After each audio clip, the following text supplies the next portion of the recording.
Hi, you guys. It's Miss Philocent here. We're just going to go over the Stamp Act, which you learned this past Monday. I went over the written response answers and I was seeing some wild things. Okay, so we're going to be going over that so you all can get some more clarity moving forward so that you understand what's happening, because I don't want you to just do the assignment and not like it not be meaningful, right? So I don't want you to just be clicking and you're not understanding, but you're just trying to get through it. That's not what I want. I noticed some of you all are getting like 10%, 20% on the quizzes.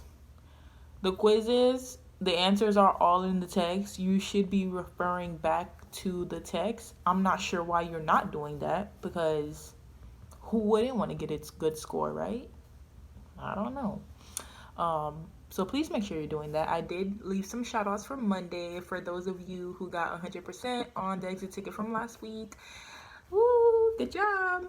Um, yeah, so let's go over the Stamp Act.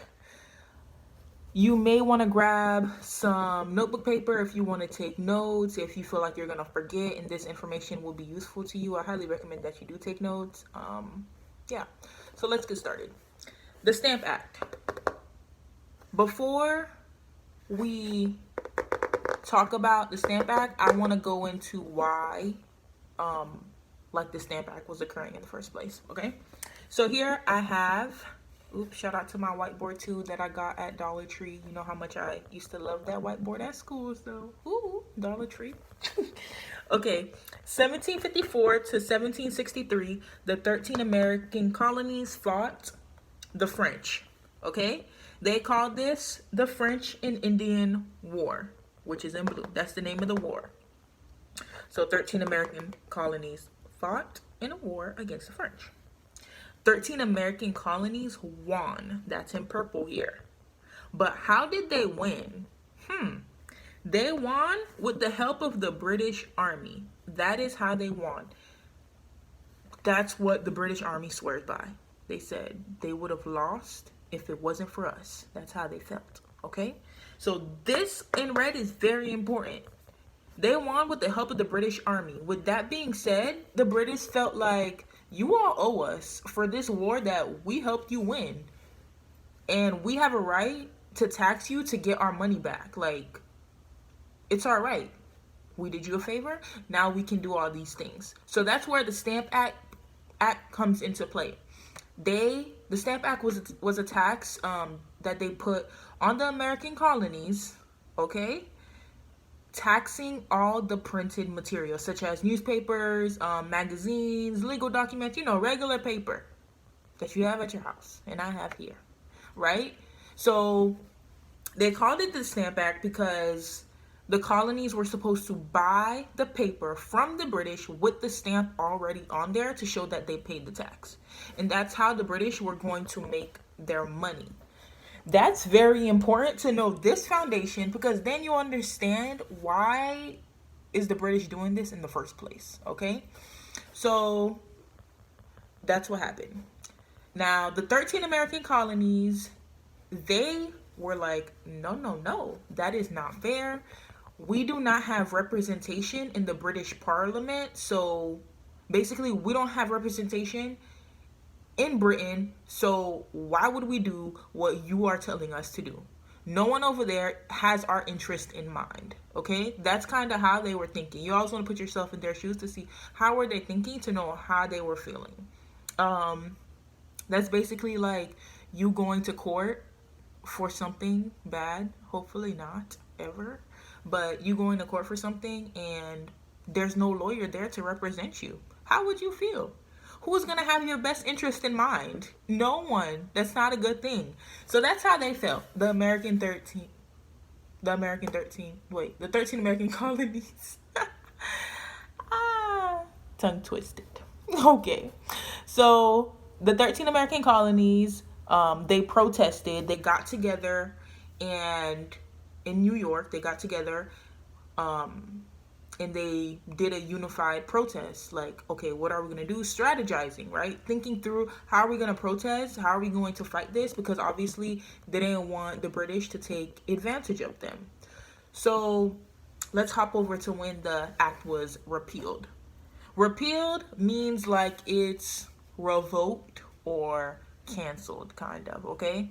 So they took it back, but then they passed the Declaratory Act, can't talk, which basically said that the British Parliament had the right to make laws and tax the colonies. Huh?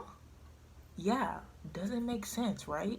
So they took back the Stamp Act, which was taxing them, and replaced it for this new law that basically said we have the right to tax you. You see where we're getting? Nowhere. Nowhere at all. So basically, the British were still trying to tax them because they passed this other law, okay? So don't think that the fact that the Stamp Act was repealed really did much, because it really didn't, okay? Now, I think that covers it for the Stamp Act. Please let me know in the comment section if you have any questions, okay? Now let's move forward. I'm kind of giving you a little bit of the Townshend Act now that you're going to be learning about. Know that when you continue to learn about the causes of the American Revolutionary War, know that it's not one single thing that led to the war. It's multiple things that just built up. You know, the 13 American colonies were getting frustrated, so it just built up, and that led to the war. So in your written response, I don't know if I mentioned this already. I don't remember. I saw people saying the Stamp Act, the British passed the Stamp Act and then they fought in the American Revolutionary War. No, that's not true. A lot of things happened before the American Revolutionary War, because the 13 colonies were just trying to like manage. So think of it like in that very first video I said, which I forgot, like you probably forgot, where I said two friends are mad at each other and they keep like fighting, I think I said, and then they finally decide that they're not going to be friends anymore. That's kind of how it is. There's a lot of in between before the final thing, okay? So I shouldn't see anything like that in your written response saying that, oh, this happened and then directly after the American Revolutionary War happened. That's not the case. So, and I love, I think it was Isaiah's answer, how someone in 7th grade responded that the 13 American colonies were oppressed by the British. So that was a great way to think about it. That's basically what was happening, okay? Where oppression is like when someone doesn't have like power, and I think there's a lot of ways to describe oppression, but anyways, my definition, when someone doesn't have like power and you're taking away like rights from them or power from them, and sometimes the person that is oppressed, or the people that are oppressed, they don't know. And sometimes it's a system that's oppressing people too. It's not just one person, it's not just a group of people, it can be a whole system oppressing a group of people. And wow, that's really relevant in life today, okay? You should read about that on your spare time. Yeah, I think that's all I have. There's no school on Friday, if you didn't know.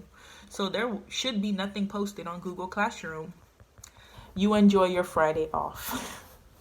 Yeah, please let me know if you have any questions. Remember that I always have office hours, so reach out if you need help. Text me, call me, I'm available. I'm here for you. I don't want you to just not understand and not let me know. Like, please let me know. That's what I'm here for. Okay? Love y'all. I'll see y'all later.